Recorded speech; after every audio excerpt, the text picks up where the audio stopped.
Hey John, great to see you again. We covered three things today in your lesson.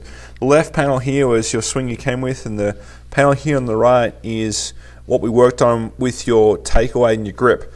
So first thing that we changed was the grip. Now we needed to do a few things. One, we needed to try and get the heel pad of your left hand much more up on top of the club, so the club will be a little more in your fingers, in your left hand, especially the pinky finger and the ring finger, and your thumb in your left hand was going to be a little bit longer down the handle, not so short.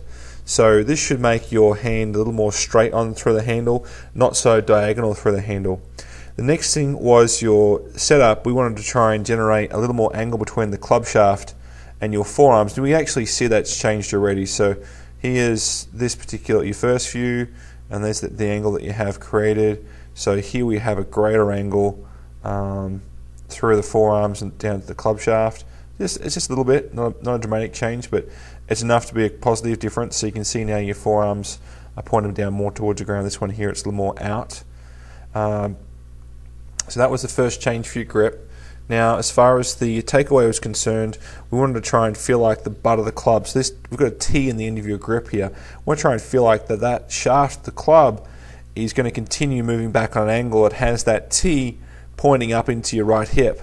Now, if we were to put a T on the end of your club here in the left panel, we'll see as the club moves away, the T end will move a lot away and rotate out as if it's poking down the fairway. The one on your right-hand side of the screen here, it doesn't rotate out anywhere near as much, so angles are bad there.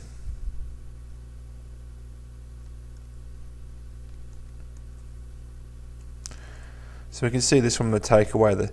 The club head is still going a little bit low, but that's really close to up and down the line. That's really very good there.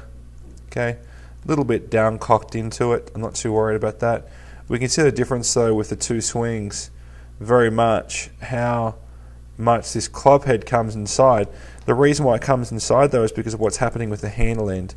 We can see here now at this point, if we extend that handle out, it'd be facing way down towards the fairway.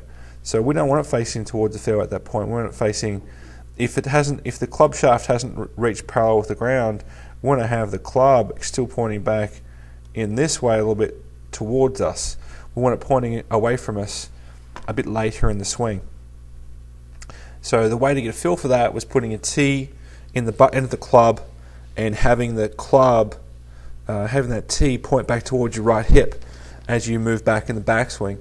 Now, once you've got to that point, let the club fold back naturally and swing on through naturally without too much thought. You will get a bit of a feeling in your follow through where your hands are kind of isolated and flip through. That's understandable considering where you've come from. It's not anything to worry about. The next part of this lesson, we had a different drill,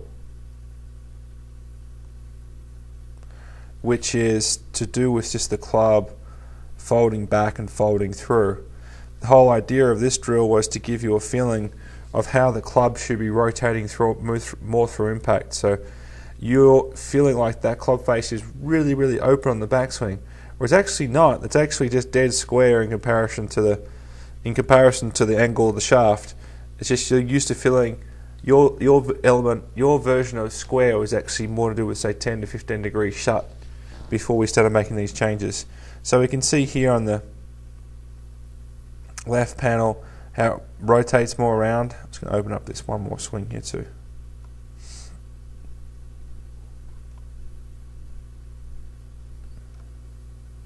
So we can see as this club stops moving here now how much more free it is going back and through. So you're going to hover the club, you're going to have a four swing process. You're going to hover the club for about 1.5 feet above the ground. You're going to have two swings. You're going to feel like the club face is opening round, going back, and then on the way through you're going to feel like your arms are rotating through, bringing it through. You can do that twice up high, once down on the ground beside the ball, and then you go ahead and swing at the ball.